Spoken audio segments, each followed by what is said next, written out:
Hi, welcome to House News. In this episode, we will present to you the latest information coming from the House of Representatives of Indonesia. Before we get started, here are some news headlines for today. Indonesia and Turkey have maintained a relationship for 74 years, establishing numerous bilateral ties. Their long-standing partnership spans various sectors, reflecting strong mutual cooperation.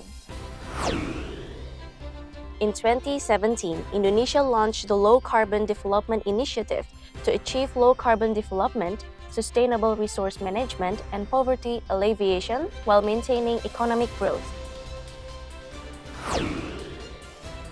Chairperson of BKSAP of the House appreciates the Mother and Child Hospital project in Gaza initiated by the Women's Division of AXA Working Group, Maimuna Center, Indonesia. Government has set target to reach net zero emissions by 2060, investing in clean energy technologies like CCS and CCUS that will play a role in enabling Indonesia to achieve this target. Indonesia has the second highest and best oxygen content in the world. The island is named Gili Iyang. The Indonesia-Turkey Parliamentary Friendship Group recently welcomed a visit from the head of delegation of the Turkish Grand National Assembly for AIPA. Both parliaments expressed a shared commitment to supporting Palestine against Israel's attack. The chairperson of the Indonesia-Turkey Parliamentary Friendship Group, Farhan, had a meeting with the head of the delegation of the Turkish Grand National Assembly for AIPA. Farhan stated Indonesia will continue to support Turkey's policy of stopping all exports and imports from Israel. In terms of bilateral relations, Farhan believed Indonesia and Turkey have been very open to collaboration in various sectors, specifically parliamentary relations in international forums. Berhasil menguatkan komitmen kita untuk bersama-sama memiliki sikap yang sangat saling mendukung dalam menyikapi konflik di Palestina. Bahwa Indonesia dan Turki sama-sama mendukung kemerdekaan Palestina dan sama-sama mengutuk kekerasan yang terjadi terhadap warga sipil Palestina serta bersama-sama di forum internasional menekan Israel untuk menghentikan kekerasan. Isu kerjasama bilateral di antara kami sangat terbuka kepada berbagai macam bentuk kerjasama parlemen selama ini, baik di AIPA, IPU maupun PUIC, dan juga kami akan sangat terbuka kepada kemungkinan untuk mendorong pemerintah. Farhan added the existing Indonesia-Turkey relationship should be strengthened and expanded to cover more sectors of partnership. Mario, TVR Parliament, reports. Low-carbon development is one of the strategies for transitioning to a green economy and sustainable development. This effort is part of Indonesia's vision to achieve net zero emissions by 2060. The chairperson of BKSAP of the House, Fadlizon, mentions implementing low-carbon development requires cooperation from all parties, including the government, the parliament, and civil society. Therefore, intensive collaboration and communication between stakeholders is needed. Fadli also hopes for political support from developed countries who have committed to providing financial assistance with the goal to secure funding for the transition to a green economy. Saya kira ini adalah bagian yang sangat kita butuhkan dalam rangka untuk mencapai tujuan dan cita-cita kita 2060 net zero emission. Jadi memang perlu ada kerjasama dari seluruh pihak, multi pihak ya, antara pemerintah, parlemen, civil society, dan ini menjadi tanggung jawab kita bersama. Jadi terbitnya dokumen buku terkait dengan panduan ya yang diterbitkan, sampaikan ada 3 catatan tadi ya. Jadi kita berharap bahwa kita harus bersama-sama ada political will yang kuat. Indonesia's commitment to reducing carbon emission is stipulated in Law Number 71 of 2021 and Presidential Regulation Number 98 of 2021. These regulations include an initial target of reducing Indonesia's greenhouse gas emissions by around 29%. By having international support, the emission reductions can reach 41% and achieve net zero emission by 2060. Bondan and Dwi, TVR Parliament report. Receiving a delegations from the AXA Working Group, BKSAP of the House supports the group's plan to build a hospital in Gaza to address the healthcare needs for Palestinians, especially for mothers and children.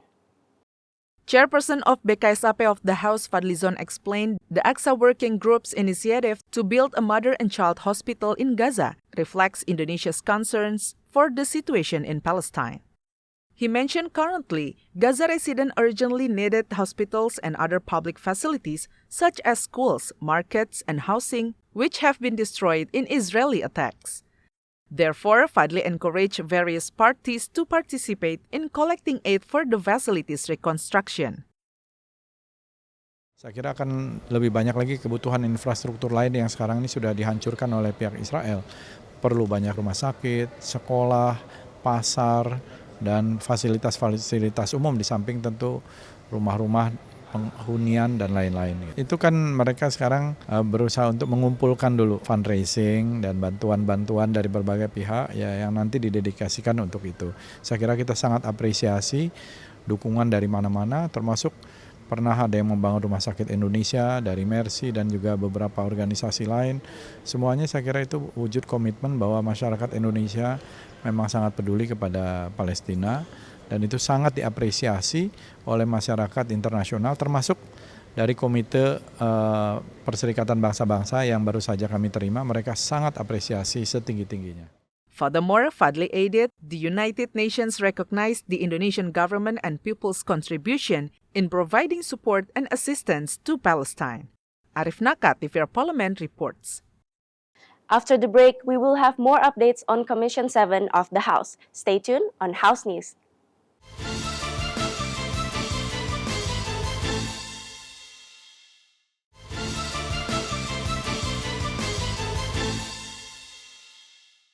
Commission 7 of the House encourages Pertamina to improve the development of carbon capture storage and carbon capture utilizations and also storage innovations to achieve the net zero emission target and increase national oil and gas lifting. Carbon capture storage or CCS and carbon capture utilization and storage or CCUS are technologies to reduce greenhouse gas emission into the atmosphere. In addition, CCUS can also be utilized to increase oil and gas production with improved oil or gas recovery technology. During a specific working visit to East Java, Vice Chairperson of Commission 7 of the House, Doni Mariadi Ukon, said the CCUS innovation at PT Pertamina IP Cepu Sukawati Field, Bojonegoro, East Java, have shown positive results leading to increased oil production. Therefore, he encourages Pertamina to review the cost of implementing CCUS innovation for potential application in other oil and gas fields. Kita sangat mendukung karena dia sudah proven. Yang kita targetkan 4.600 dia lifting hari ini, dia sudah mencapai 5.700. Kalau lihat ini kan sudah peningkatan. Kalau saya lihat ini peningkatan lebih dari 10%. Kenapa ini kita push saja? Nah, kembali lagi kita melihat cost-nya. Ongkosnya berapa? Ekonomis tidak. Kalau ekonomis kita akan terapkan semua ada di lapangan. Cuman jujur proses IOR itu setiap lapangan itu berbeda. Teknologi yang bisa diterapkan di setiap lapangan itu berbeda-beda. Kebetulan di Sukawati ini dia dengan CCUS dia bisa mengangkat produksi lebih bertambah lagi. Jadi kita lihat nih. Mana lagi yang cocok menggunakan CCUS? Doni reminded CCUS is currently used to capturing Indonesia's domestic carbon emission. It is not solution for waste carbon import. From East Java, Nur Fuad, TVR Parliament reports. Commission 9 of the House urges the government to issue regulations to raise public awareness on reducing and limiting the intake of sugar, salt, and fat in daily food consumption. Non-communicable diseases such as heart disease, hypertension, diabetes, and cancer are now the leading causes of death in Indonesia. These diseases are often linked to lifestyle and excessive intake of sugar, salt, and fat. Therefore, member of Commission 9 of the House, Siti Mariam, urged the government to take immediate action by implementing regulations and public awareness campaigns. These measures would restrict the consumption of processed food high in sugar, salt, and fat. As a result, this will decrease the rise of non-communicable diseases.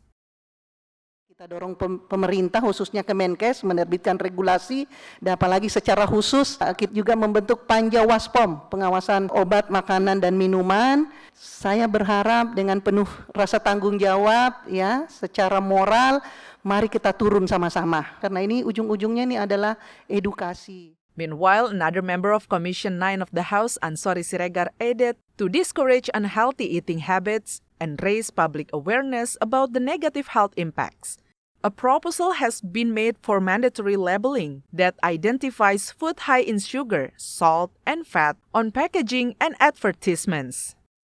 Semua produk olahan siap saji dibawa di ini iklan-iklan semuanya di bawahnya ada peringatan ya. Peringatan bahaya. Kalau mungkin nanti teman-teman semuanya setuju, mungkin nanti kita usulkan ke pemerintah agar dibuat itu. Ferdian Nurrahman, TVR Parliament, reports. The Ethics Committee recently hosted a national seminar to discuss reforming the ethical justice system with focus on ensuring it aligns with Indonesia's founding principles. The seminar attended by representatives from local council and academics. The chairperson of the Ethics Committee of the House, Adang Darajatun, stated the seminar carried the theme Momentum for Structuring the National and State Ethics Judicial System based on Pancasila and the 1945 Constitution. This evaluates the ethical framework guiding the national life. Furthermore, Adang emphasized the successful implementation of a strong and beneficial ethics system needs a shared vision amongst academics and community leaders. This consensus will facilitate consistent application of the system across all regions. Tadi saya dititip oleh Pak Jimli untuk melakukan itu ya, kita terus terang saja akan meminta bantuan nanti mungkin para ahli yang lainnya, perguruan tinggi, para tokoh, karena ini harus ada kesepakatan bersama. Kalau memang mau ditarik ke atas, harus menjadi suatu kesamaan berpikir tentang pentingnya etika itu. Itu yang saya harapkan. Meanwhile, the former Chief Justice of the Constitutional Court, Jimli Asidik, suggested the Ethics Committee of the House draft a law related to the ethics system to improve the morals and ethics of state officials. Supaya MKD sebagai lembaga peradilan etik di lingkungan internal DPR dapat mengambil prakarsa membuat rancangan undang-undang supaya dia bisa diterapkan, dipraktekkan secara memaksa. So kalau hanya khotbah-khotbah di masjid, khotbah-khotbah di gereja, itu sudah 15 abad. Samuel Aditya, TVR Parliament, reports. When we return, we will have more news on travel and leisure. Stay tuned on House News.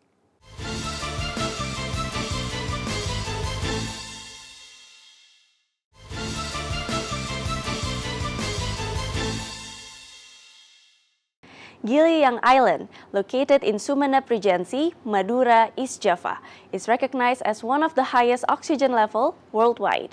In addition, the island was once highlighted as the island of eternal youth.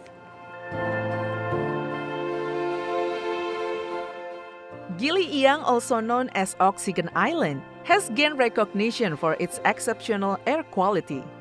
According to Indonesia.go.id, an air quality monitoring app, Air Visual Data, the air quality index in Gili-Yang is only one level below the Dead Sea, making it one of the places with the world's second cleanest air. In addition, carbon dioxide levels on the island are also in good condition, which is still below the normal allowable limit. The air noise levels on the island are also low and far below the noise standard.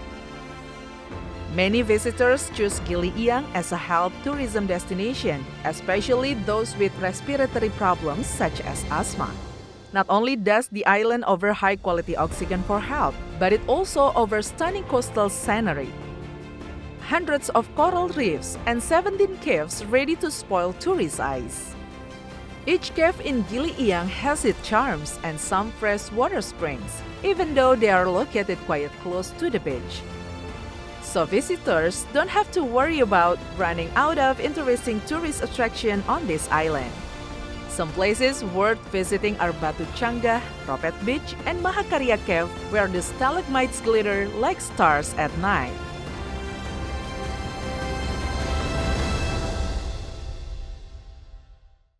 Travel and Leisure, a leading travel and lifestyle magazine, has released list of the best island in the world. The rank considers activities on offer, sites, natural attractions, food, culture, and the friendliness of the local folk.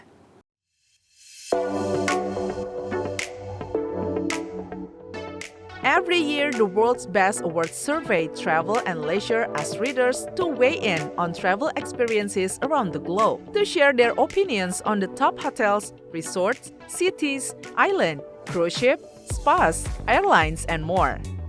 In the Indian Ocean along the equator sits a string of more than 1,000 islands, of which only 200 are currently inhabited. A reader wrote the location is just as beautiful as every picture you have seen. And another claimed that the marine life in Maldives is beyond expectation. The Maldives is home to roughly 3% of the planet's reefs, and its biodiversity makes it a top snorkeling and diving destination. The resounding sentiment was summed up by one enthusiastic reader's 3 words: paradise on earth. Called the Island of the Gods, Bali's rich heritage can be experienced through its traditional ceremonies, old temples, and intricate dance performances. Readers compliment for the Balinese people and the value for money. Bali is renowned for its world-class resorts, luxury spas, and wellness retreats. The island is deeply rooted in spirituality and tradition, so visitors can also immerse themselves in the island culture, whether participating in ceremony or witnessing a traditional dance performance. The Great Barrier Reef, a UNESCO World Heritage Site that stretches for 1,000 miles of Australia coast, is home to the world's largest collection of coral reefs. It's also home to a group of roughly 900 islands that readers have voted their favorite in the world. A reader who has more than once stayed on Hamilton Island said, "The physical beauty of the area is without equal." The Bosca Observatory in Bandung, West Java, has reopened its night visits to public after a 4-year hiatus caused by the COVID-19 pandemic.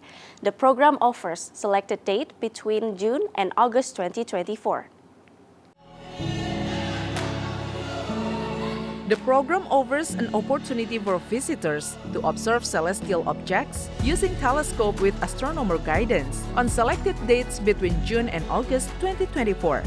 Visitors will also receive explanation about various celestial bodies and astronomical phenomena. The program aims to provide visitors with a first-hand experience of observing the night sky through the Bosca Observatory's telescopes. Staff are delighted with the public's enthusiasm as June's tickets selling out in under a minute. To ensure visitors' comfort, the entrance fee is 50,000 per person, with a maximum of 100 visitors per session. The night visits coincide with the dry season to maximize the chance of successful observations. Those interested in experiencing the darkness and beauty of the night sky from the observatory area can register by visiting the website. Since it was opened in 1923, the Bosca Observatory has been drawing astronomers from around the globe. Situated on a hilltop, it offers a clear 360-degree view of the surroundings. Additionally, its close to the equator allows scientists to observe both the northern and southern hemispheres. Located just 8 kilometers north of the heart of Indonesia's fourth largest city, Bandung, light pollution has always been a challenge for scientists at Bosca. The rise of tourism in Lembang with its hotels, restaurants, and theme parks has made it harder to see the stars. Therefore, the government decided to build another observatory in less populated area in East Nusa Tenggara Province. And that's House News for today. Thank you for tuning in and see you next time. Indonesia.